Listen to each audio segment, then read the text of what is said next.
So my mom and dad went to a church in Acton, and it was a nice church. It was something that I remember as a kid. The pastor had was like a treasure box, and it had sand in it, and the kids could put their hand in there and pull out a little toy or treasure. So that was something that I enjoyed as a little girl. And somewhere along the lines, my father had received a phone call from some of the elders at the church, and they had asked my father what he thought of the pastor. And he said he thought he was a really nice guy. And then it seemed like a couple weeks later, he found out the elders had voted the pastor to no longer be the pastor of the church. Rumor, who knows as to their reasons why. But it was unsatisfactory for my father, and it kind of turned him off from going to church. And he did go for a little while after that, but it wasn't something that we continued to do as a whole family. Something that my mom did continue to do was to go to church, and she was pretty adamant that I would go to church with her. So anyway, kind of being born and raised in church, kind of growing up through my high school years, attending church. I had actually given my heart to the Lord around age 11. And then from there, when I was 16, well, actually, when I was 18,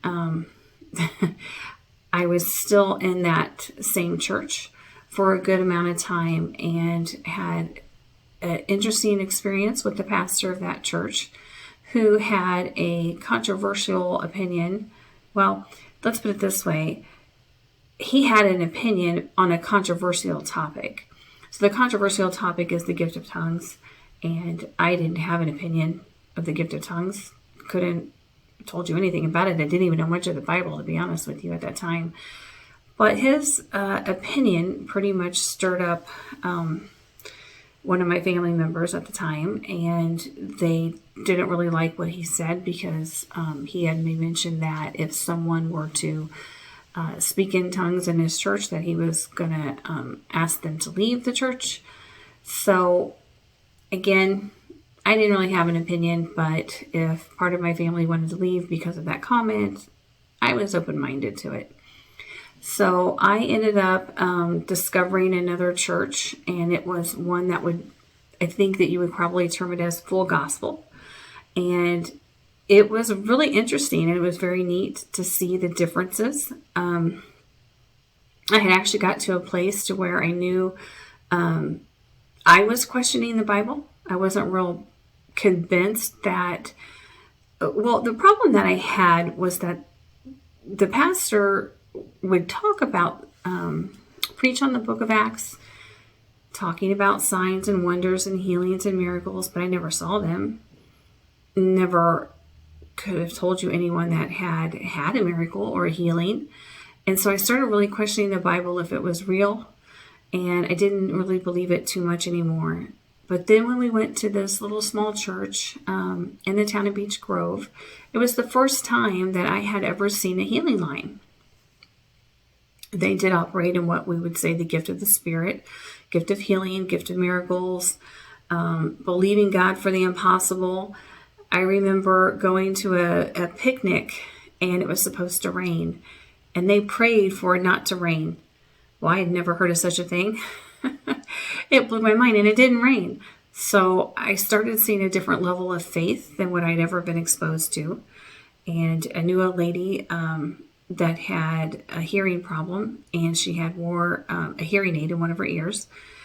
And I saw a healing line where she could hear after that.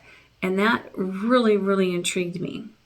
So I started attending that church. And then with attending that church, I was watching these healing lines. And that's probably what really intrigued me the most, is when they would call people up for prayer.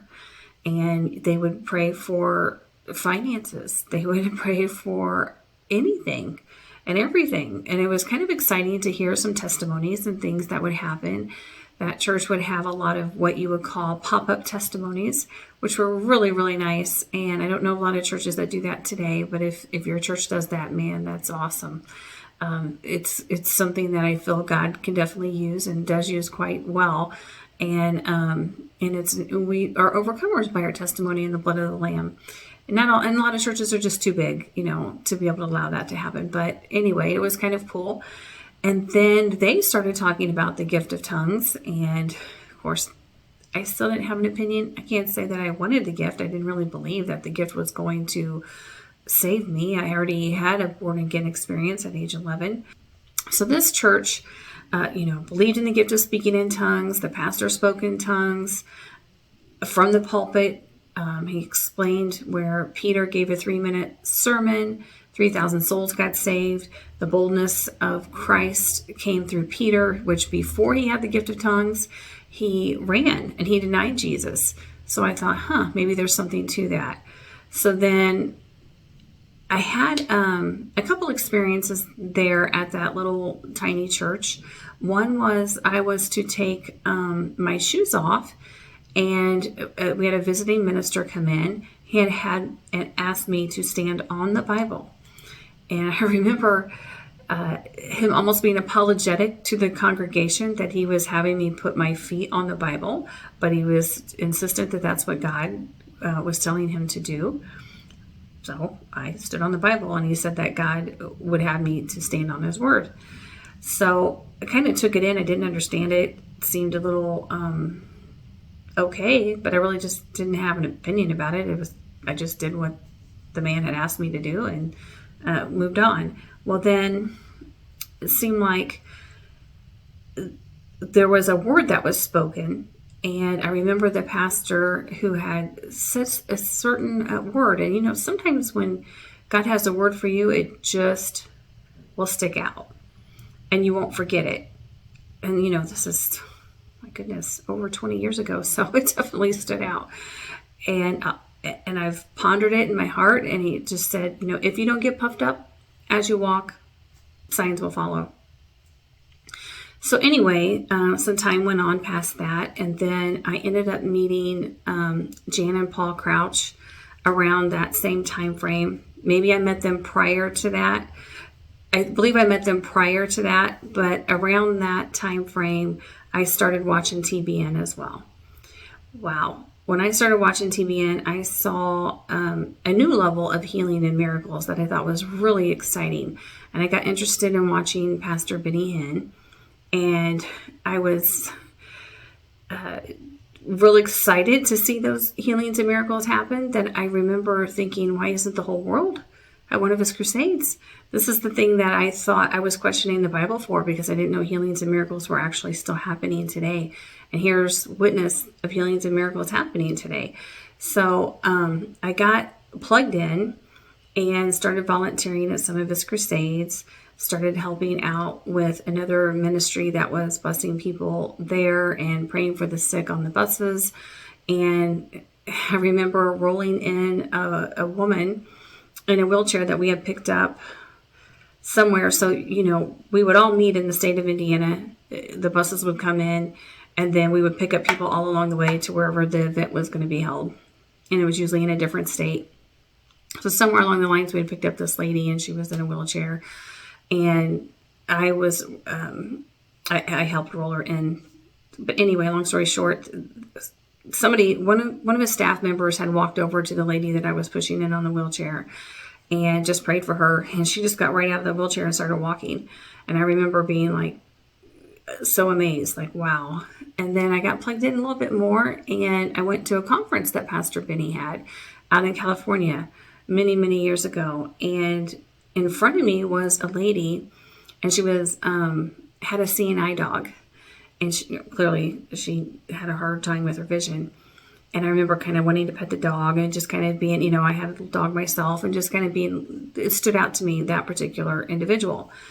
And well, next thing you know, healings were happening, and that lady and the dog were up on the stage, and she had I guess she got her vision back, because I remember saying something like, I think this is the first time we've had like a seeing eye dog up here on the stage.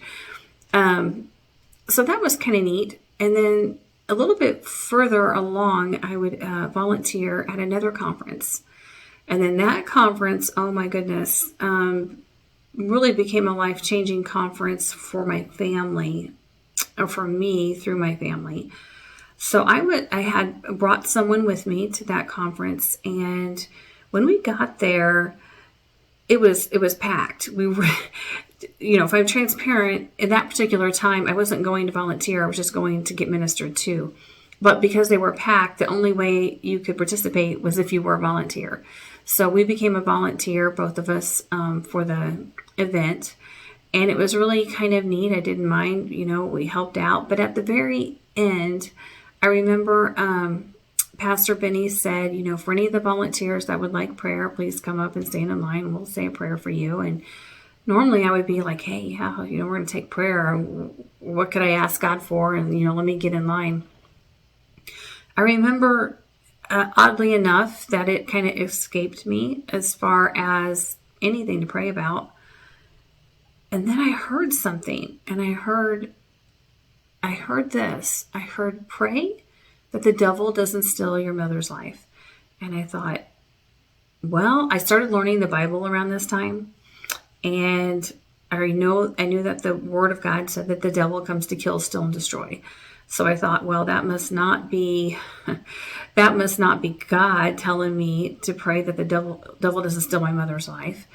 But in reality, it was God telling me. I was trying to really understand how God would speak to you, because he's basically trying to tell you preventative. So a lot of times God will have you pray to prevent somebody from being hurt, preventing yourself from being hurt. And I didn't really know that at the time. But just in case I did hear from God, I wanted to go ahead and go up in that prayer line. So I went up in the prayer line, and that was my only prayer, nothing for myself, but I just prayed, Father, in the name of Jesus, the devil, I pray he doesn't steal my mother's life. So anyway, that night we had a hotel, and I was pretty excited to stay at that hotel because, staying at a hotel today isn't moving me so much. But back then it was like, wow, you can stay at a hotel. And it was just kind of a nice getaway. And I was excited to do it.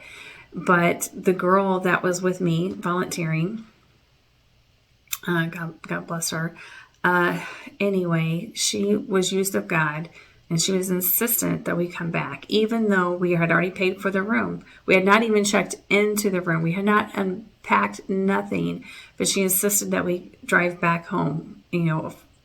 I'm probably 3 or 4 hours that we had drove to get there. I was tired. I was angry at her. I was not happy with her at all. But then I finally got home. And when I got home, I remember just laying down thinking, oh, I can rest now. I can close my eyes. It probably wasn't more than a minute or two that the telephone rang. And it was my father. And when he had, when I picked up the phone, he said, hey, something happened to your mom. I think that you should come over here right away. And I said, what happened to her? Because I'm not sure, but I just feel like you should get here right away. So I was very conflicted. I was very tired. I was conflicted in a way that I felt like, well, if he's saying that, I need to urgently get over there. But then I had the faith that said, all is well. You don't have to hurry. You don't have to speed. God is in control. But anyway, when I did get there, she definitely was not herself, and something had definitely happened to her, and I didn't know what it was. And she had ended up having a massive stroke. So she went to the hospital and was given about 48 hours to live. And I remember thinking, I went up in that prayer line with Pastor Benny's conference to pray that the devil doesn't steal my mom's life. And I had faith when I went up there. So I was thinking, she's not going to die. But I was also part of a church at that time that did I knew a couple different prayer groups. So I was smart enough to call into those prayer groups because I know there is power in the unity of prayer. One can put 1,000 to flight, two can put 10,000 to flight. If we're wrestling, when the Bible says we wrestle not flesh and blood, but wickedness in high places. So in case this was just the specific word to me was to pray that the devil doesn't steal your mother's life. So it seemed like there was a spiritual battle there. Anyway, through that process, my mother did live. She lived an additional 15 years. And we were excited that she didn't pass away in that 48 hours. So that was a blessing. And anyway, through that transition of time, prior to that, when I had met Jan and Paul Crouch, which of course I didn't know who they were at the time, but anyway, after meeting them and watching TBN, again, that's how I got plugged into Pastor Benny, but I got plugged into some other really good ministers that were on there, and I started realizing that I had a call on my life and to preach the gospel. So I stepped out into that calling, and it was great. Started ministering in prisons, and started ministering in shelters, and started ministering women's conferences and networking, and things started to spear off. And then at such a point in time, I had basically went through a divorce and decided that I was going to take a break, because a lot of the places that I was ministering were really male dominated for some of the, so this is back in Indianapolis where, there was Harbor Light, Lighthouse, and Wheeler Mission. I was like one of the only women to minister there, but I was coming in under my husband's covering. And a lot of those are male facilities. And then the prisons were definitely, and I was assistant chaplain at the girls' school, but there were also, Pendleton and Putnamville, different. I would come in as a guest under another minister, or a couple different ministries, and that was a fun time. But at the same time, they were very male dominated. I was uncomfortable to continue as a woman into these homeless shelters for men by myself to minister, nor do I really think they would have let me do that as well if I wasn't coming in under a male covering. So I took some time off and did do a little bit of women's conferences in between. And then the quest, kind of came to, I want to have a family. Let me kind of, find my personal life, get that in order. And then, I'll step back in ministry. But coming back to that, there was a couple things. Coming back to that prophetic word,